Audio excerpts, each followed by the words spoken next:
Pradeep Joseph നിലവിൽ Kothamangalam police സ്റ്റേഷന് മുന്നിൽ നിന്ന് നമ്മളൊപ്പം ചേരുന്നുണ്ട്. പ്രദീപ്, ജാമ്യമില്ലാ വകുപ്പുകളാണ് ഇവർക്കെതിരെ ചുമത്തിയിരിക്കുന്നത്. സ്വാഭാവികമായിട്ട് ഇതിനൊരു രാഷ്ട്രീയ മാനം കൂടിയുണ്ട്, പ്രത്യേകിച്ച് മാത്യു കുഴൽനാടൻ്റെ അറസ്റ്റ് അടക്കമുള്ള കാര്യങ്ങളിൽ. നിലവിൽ കൂടുതൽ ജനപ്രതിനിധികൾ, UDF-ന്റെ നേതാക്കൾ കോതമംഗലത്തേക്ക് എത്തിക്കൊണ്ടിരിക്കുകയാണ്. എന്താണ് അവിടെ നിന്ന് കിട്ടുന്ന ഏറ്റവും ഒടുവിൽ വിവരം? ലാൽ, ഞാനിപ്പോൾ നിൽക്കുന്നത് കോതമംഗലത്ത് പോലീസ് സ്റ്റേഷന് മുമ്പിലാണ്. ഈ കോതമംഗലം പോലീസ് സ്റ്റേഷനിലാണ് മൂവാറ്റുപുഴ MLA മാത്യു കുഴൽനാടനും ഒപ്പം നേരത്തെ അറസ്റ്റ് ചെയ്ത എറണാകുളം DCC അധ്യക്ഷനായ മുഹമ്മദ് ഷിയാസും ഉള്ളത്. ഇതിൽ മാത്യു കുഴൽനാടൻ്റെ അറസ്റ്റ് സംബന്ധിച്ചുള്ള നടപടിക്രമങ്ങൾ ഏതാണ്ട് എല്ലാം തന്നെ പൂർത്തിയായി കഴിഞ്ഞിട്ടുണ്ട്. അദ്ദേഹത്തെ ഇന്ന് തന്നെ കോടതിയിൽ ഹാജരാക്കും, അതായത് മജിസ്ട്രേറ്റിൻ്റെ വസതിയിൽ ഹാജരാക്കുമെന്നാണ് അറിയാൻ കഴിയുന്നത്. മുഹമ്മദ് ഷിയാസിൻ്റെ കാര്യത്തിൽ തീരുമാനമെടുത്തിട്ടില്ല. അതേസമയം നിരവധി പ്രവർത്തകരും ഈ അറസ്റ്റ് വിവരം അറിഞ്ഞ് ഇരുവരെയും കസ്റ്റഡിയിലെടുത്ത് തെറിഞ്ഞ് കോതമംഗലം പോലീസ് സ്റ്റേഷന് മുന്നിൽ കൂടിയിട്ടുണ്ട്. നേതാക്കളെ കാണാൻ അനുവദിക്കണം എന്നുള്ളതാണ് ഇവരുടെ പ്രധാനപ്പെട്ട ആവശ്യമെന്ന് പറയുന്നത്. അതേസമയം ഇന്ന് രാത്രി ഏതാണ്ട് 11 മണിയോടുകൂടിയാണ് ആദ്യം മുഹമ്മദ് ഷിയാസിനെയും പിന്നീട് മാത്യു കുഴൽനാടൻ MLA-യെയും ഉപവാസ പന്തലിൽ നിന്ന് പോലീസ് അറസ്റ്റ് ചെയ്തത്. ഇതിലാണ് പ്രതിഷേധം കനക്കുന്നത്. ഏതാണ്ടൊരു 200 മീറ്ററോളം മാറിയാണ് സമരപ്പന്തൽ സ്ഥിതി ചെയ്യുന്നത്. കോതമംഗലത്ത് ഗാന്ധി സ്ക്വയർ ഭാഗത്താണ് സമരപ്പന്തൽ സ്ഥിതി ചെയ്യുന്നത്. സമരപ്പന്തലിൽ മുൻ പ്രതിപക്ഷ നേതാവ് രമേശ് ചെന്നിത്തല ഉൾപ്പെടെയുള്ള ആളുകൾ പ്രവർത്തകർക്കൊപ്പം രാവ് മുഴുവൻ സമരം ഇരിക്കുന്നുണ്ട്.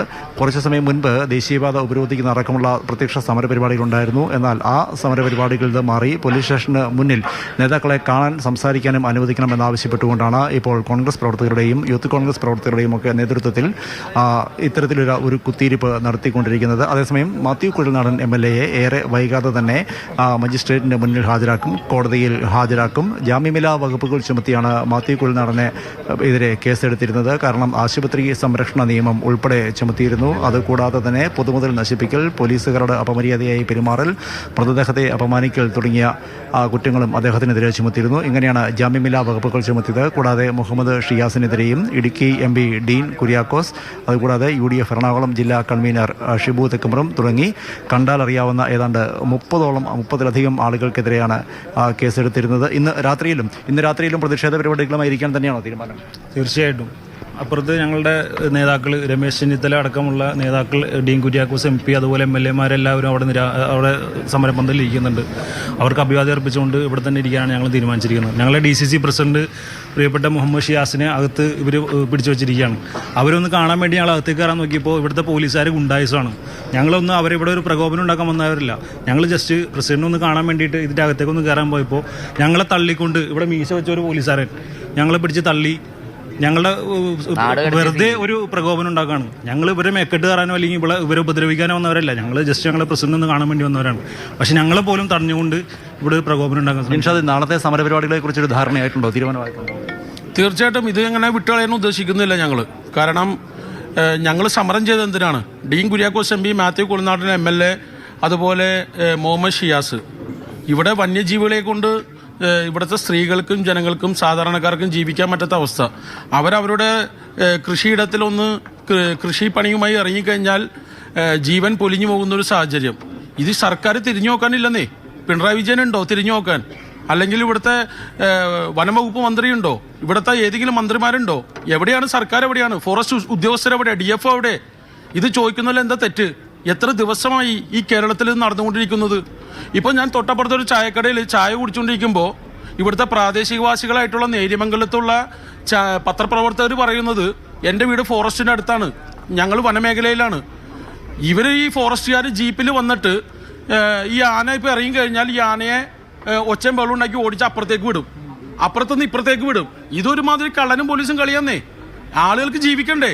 ഇവിടെ സാമ്പത്തികമായിട്ട് തൊഴിലവസരമില്ല, ഇവിടെ വിലക്കയറ്റം, അതിൻ്റെ കൂടെ ഇതുപോലത്തെ അവസ്ഥ. നമ്മൾ പ്രതിഷേധ പരിപാടികൾ തുടരും.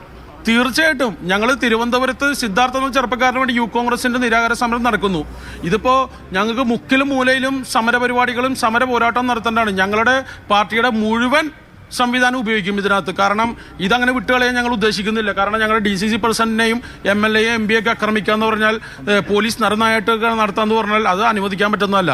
പോലീസിന് പേ പിടിച്ചേക്കാണ്. പ്രദേശവാസി പഞ്ചായത്ത് പ്രസിഡന്റ് ഒപ്പം ചേർന്നു. സ്ഥലങ്ങൾ മാറുന്നു എന്നുള്ളതേ മാറ്റമുള്ളൂ. ഞാൻ മുടക്കുഴ പഞ്ചായത്ത് പ്രസിഡന്റാണ്. സമരപന്തലിൽ ഉണ്ടായ ആളാണ്. 6 മണി മുതൽ ഒരു പ്രകോപനമില്ലാതെ ഞാനൊരു ആശ്വാസ പ്രസംഗം കഴിഞ്ഞതിന് ശേഷമാണ് ചായ കുടിക്കാൻ പോയ DC പ്രസിഡന്റ് ചായക്കടയിൽ നിന്നും പോലീസ് ജീപ്പിലേക്ക് വലിച്ചു കയറ്റുകയാണ്. അതോടുകൂടി പ്രവർത്തകർ ഓടിച്ചെന്നു. അതോടുകൂടി കതറുകാരിട്ട എല്ലാവരെയും തല്ലി ഓടിക്കുകയാണ് പോലീസുകാർ.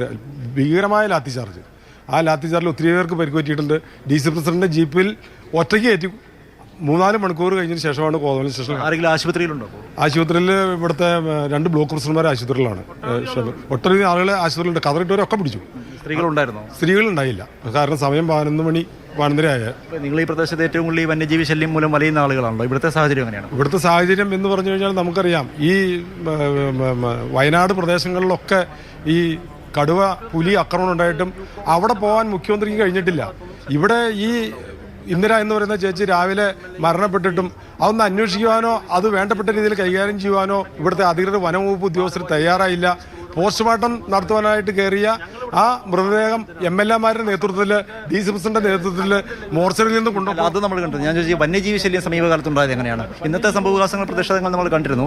വന്യജീവി ശല്യം എങ്ങനെയാണ് ഈ മേഖലയിൽ? വന്യജീവി ശല്യം ഇപ്പോൾ ഫെൻസിംഗ് ഒക്കെ പിടിപ്പിക്കാമെന്ന് സർക്കാർ പറഞ്ഞെങ്കിലും സർക്കാരിൻ്റെ കയ്യിൽ കാശില്ല. ഇവിടെ പെൻഷൻ കൊടുക്കാൻ കാശില്ല. പിന്നെ എങ്ങനെയാണ് ഫെൻസിംഗ് പിടിപ്പിക്കുന്നത്? അപ്പോൾ ആ രീതിയിലുള്ള പ്രവർത്തനവുമായിട്ടാണ് വനംവകുപ്പ് മന്ത്രി അടക്കമുള്ള ഉദ്യോഗസ്ഥർ മുന്നോട്ട് പോകുന്നത്. പറച്ചിൽ മാത്രമല്ലാതെ ഫെൻസിങ്ങോ മറ്റുള്ള ആളുകളെ ഉപദ്രവിക്കുന്ന രീതിയിൽ കാട്ടാനയെ തടസ്സം നിർത്താനുള്ള സംവിധാനം ഒന്നും ഈ സർക്കാർ ഇതുവരെയും എടുത്തിട്ടില്ല. സമീപകാലത്ത് മറ്റ് കാട്ടാന ഉപദ്രവങ്ങൾ ഉണ്ടായിരുന്നോ? ഇവിടെ മേക്കപ്പാലയിൽ കഴിഞ്ഞ 6 മാസങ്ങൾക്ക് മുമ്പ് ഒരു മുൻ പഞ്ചായത്ത് മെമ്പറെ വേങ്ങൂർ പഞ്ചായത്തിൽ ആന ചവിട്ടി കൊന്നു. ഇവര് രണ്ടാമത്തെ അനുഭവമാണ് ഈ മേഖലയിൽ. നേരത്തെ വർഷങ്ങൾക്ക് മുമ്പ് ഏകാധ്യാപക ലിസി എന്ന് പറയുന്ന ഒരു ടീച്ചറെ ചവിട്ടിക്കൊല്ലാൻ ശ്രമിച്ചെങ്കിലും രക്ഷപ്പെട്ടു. അപ്പം ഇതൊക്കെ വർത്താനം പറഞ്ഞില്ലല്ലാതെ ഒരു ഞങ്ങളുടെ പ്രിയപ്പെട്ട നേതാവ് രമേശ് ചെന്നിത്തല സൂചിപ്പിച്ച കർണാടകത്തിലും തമിഴ്നാട്ടിലൊക്കെ കിടങ്ങുകൾ ജനവാസമുള്ള മേഖലകളിലേക്ക് ആന കടക്കാതെ കിടങ്ങുകളും അതോടൊപ്പം തന്നെ മതിൽ കെട്ടുകളും ഉണ്ടാക്കിയിട്ടുണ്ട്.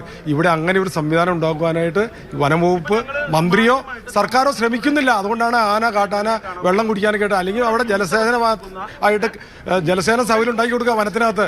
അപ്പോൾ കാട്ടാന ഒരിക്കലും പുറത്തേക്ക് ഇറങ്ങില്ല, തീറ്റ ഉണ്ടാക്കി കൊടുക്കുക. അപ്പോൾ അതിനുള്ള സംവിധാനം ഉണ്ടാക്കുവാനായിട്ട് ഗവൺമെന്റ് സാധിക്കാത്തടത്തോളം കാലം ഈ വേനൽ നല്ല രീതിയിൽ വരുമ്പോൾ ആനകൾ പുറത്തേക്ക് ഇറങ്ങി വരുന്ന സംവിധാനം ഉണ്ടാകും. ഇത്തരത്തിൽ